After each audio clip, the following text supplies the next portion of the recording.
It's the East Coast premier music talk show. My name is Rich Rogenmoser, usually joined by the doctor. However, he has abandoned me today because I abuse him. Really, that's part of the reason why. No, because if you are a fan of the show, you must know that Dave Matthews is touring, and Joshua, the only man in the world with the doctorate in musicology, has climbed into his disgusting filthmobile, which has got so much garbage in it that you can barely fit a human soul, and he's actually taken his girlfriend, who plays in the Diva show band, Diva Nicole, and jammed her into the garbage mobile, and they're on their way in one smelly ride to Cleveland so that they can see the Dave Matthews Band. And he just returned from Toronto yesterday, where he saw the Dave Matthews Band. He was going to give us a report from the road, but unfortunately, at this particular time, the show has started. So once the show has started, Josh goes into his Dave Matthews trance, and you can no longer speak to him, look at him, talk to him. You could probably impale him with something, and he won't even realize that anything's going on until he bleeds out or the show ends. So, in his stead, I have one of my favorite local guys, and one of my absolute favorite local release. I have Jimmy Crean, who's on again with, and I'm holding right now for the cameras, the Velvet Crush CD, which I still say is the best recorded local CD I've ever heard. Welcome down, Jim. How you doing? Good to see you, Rich. How are you, buddy? I'm doing well. I'm doing really, really well. I was curious about some stuff that's going on in your world right now. You're going to the West Coast soon. You're going to do some touring and playing in some pretty monumental rooms. Oh, yeah. We're doing the Whiskey, the world-famous Whiskey. That's awesome. I love that. That's cool. August 31st. We're doing the Rainbow the night before, the 30th. So. Like two of the most monumental rooms in the history of music. That's where it all happened. Motley Crue, the Doors, you know. Everybody, yeah, the Doors. I mean, the Allman Brothers. Yeah. I mean, everybody that's going back to the Fillmore doesn't exist anymore, but it was rooms like that in the Fillmore that really broke a lot of artists. You're right. So how did this get set up? Is it because of the how's the CD doing? First of all, because of the CD. The CD's doing amazing. It's doing real well overseas, as we all know. AOR music just is huge still in Europe, Japan, Sweden. Right. I've sold units in Sweden. Really? So it's and it's doing well in Japan. Yep. It's funny that the Japanese public really likes American metal.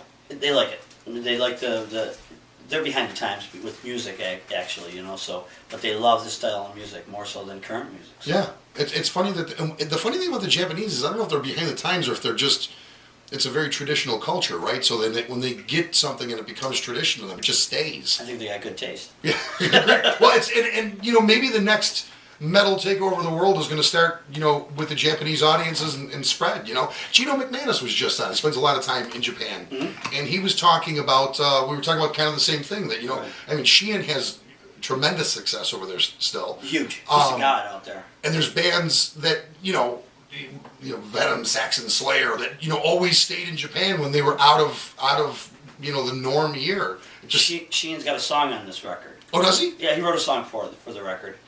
Which song is My Heart Breaks Down was written by Billy Sheehan. Oh, no kidding, yeah. And Mr. Big still has tremendous success over there, and They're huge. Yeah, well, that's great. And Sweden. Mm-hmm. And that makes sense, because that's another, kind of a bastion for metal. Yeah. European metal. When they told me we were selling units in Sweden, I went, really? Yeah. Why? Are you any thoughts of following it up with touring over there? They're pushing for something like that. So the first step is to go to the Hollywood, do that whole thing, and then I think the next step is going to be to go to Europe. So for sure. If you need a guitar tech in Sweden, I will go. I'll just need a friend. I'll go. I'm good. I'm so good at being a friend. As a matter of fact, I was a friend. Oh, I want to say this too, before I get totally out of sidetrack. I was a friend yesterday to Dave Frost, who finally got back into town, and I hope that he's awake, for God's sakes. I think I friended him to death last night. Maybe I don't need that good of a friend, Richie. Yeah, you know what? We get arrested in Sweden. Probably. Yeah. But it would be great though to do a tour like that. It'd be really incredible. Absolutely. I mean, with now with the dates on the West Coast. Mm-hmm. Nervous? Excited? You gotta be everything. Oh, come on. Right? Excited. It's funny because we went to the Whiskey a couple of years ago, and I expected, wow, the Whiskey. Walked in, I'm like, I played way bigger venues. That's a bar, yeah. It's just a bar.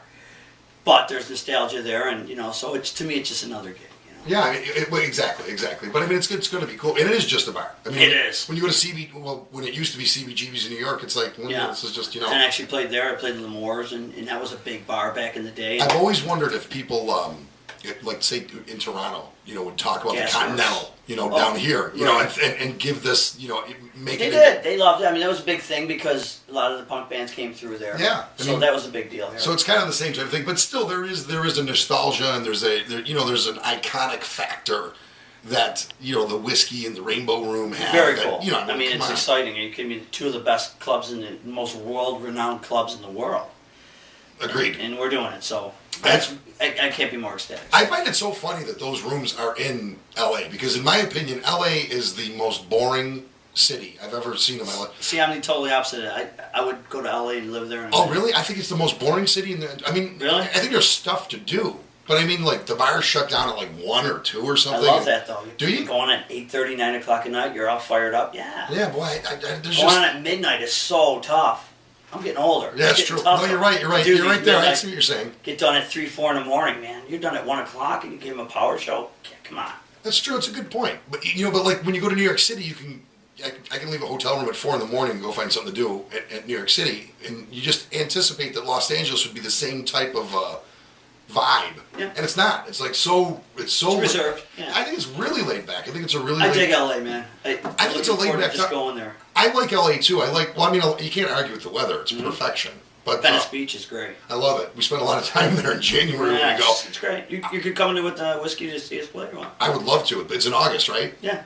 August is a brutal month for me, but if we can work it out, we're gonna do it. Believe it or not, and nobody in the world believes this. We do a ton of work for James Straits, who owns the Midway at the Erie County Fair. All right. So almost the entire month of August, we're like on the road with Straits, fixing the sound systems on all his rides. It's funny because there's a bunch of fans that follow the Hair Nation band around, and they're all planning their vacations. We're gonna have a lot of Buffalo people. Oh, that's at the show. awesome. So I got like 30 people that already showed me that they have reservations and stuff that they're going. That's awesome. So it's gonna be weird seeing all our fans in Hollywood. Yeah. Place. So That's gonna be great, though. I mean, cool. and that shows you too. They love the record. I mean, the record's doing. And well. the record is phenomenal. I mean, the record is. I've said this before. It's recorded brilliantly. Mm-hmm. Your performance is brilliant. The songwriting is brilliant, and it is, I guess, for lack of a better term, a throwback type album. But I don't consider it a throwback album. I don't think that you're. I don't think it's just an 80s-esque metal album. I think it's a very modern twist on that type of genre. It was produced by Phil Nero, used to be in Tallis. We're going to be talking to him in a little bit. Steve Major, who did My Big Fat Greek Wedding, he produced that movie score. Some phenomenal players on there. I got Tom Cochran's drummer on there. Glenn Nash, I got Honeymoon Suite, Stan, the bass player from that. He's on there. Donnie Mancuso from Lou Graham's band. Billy Sheehan wrote a song on there. So there's some great name players on this thing, and it's a really powerful record. And we've talked about it. Not only is the album and the recording phenomenal, the packaging is phenomenal. I mean, everything on this is just. Ed Uniski from refresh my memory. The Russian artist that did the cover. Cool story, man. He's like a real famous artist in Europe, or I'm sorry, in Russia, and the record company contracted him to do my record cover, and I really didn't get a chance to see what it looked like prior to getting it, and when I got it, we were just blown away. Yeah. I mean, it's amazing looking. It really is an amazing. It's like an amazing work of art. Yeah, and then the packaging inside. And have you spoken to him since he's done this? I do through email. Through he does broken English, but he's just a really cool guy. He's doing my new record. He's going to do everything. The same group of guys that did this whole record are doing our new record. So you're already working on a new record? Yeah, it's going to be out January 2012 or 13. I'm sorry.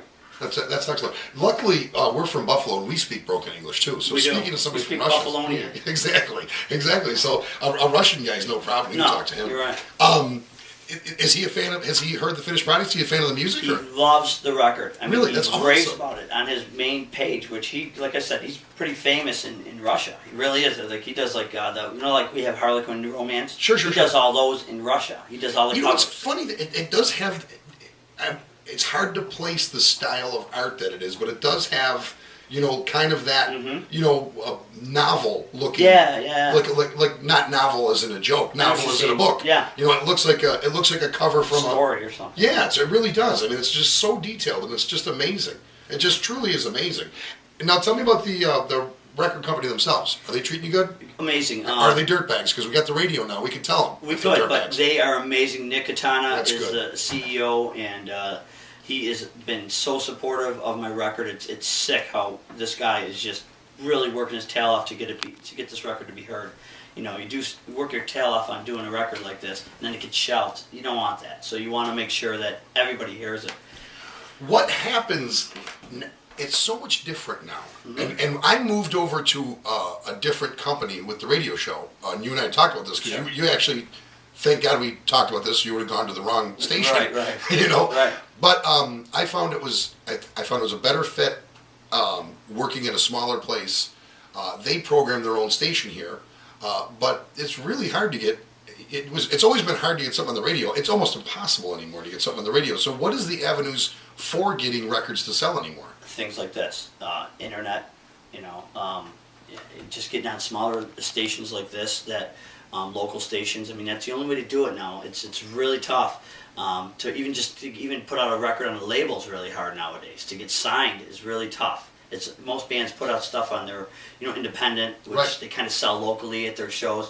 Well, this I was fortunate enough to send them demos, and they liked what they heard, and then we got a budget put together, and then we were able to do a full record like that. So I'm fortunate to have a label behind us, and a lot of bands don't have that nowadays. But I mean, do labels still have the ability to get this played in certain markets, or not like it's, they did. It's not like even the old close. days. No, in the old days, I mean, my second record, you just get it done, and then it gets played on college radio stations. They do all that for you.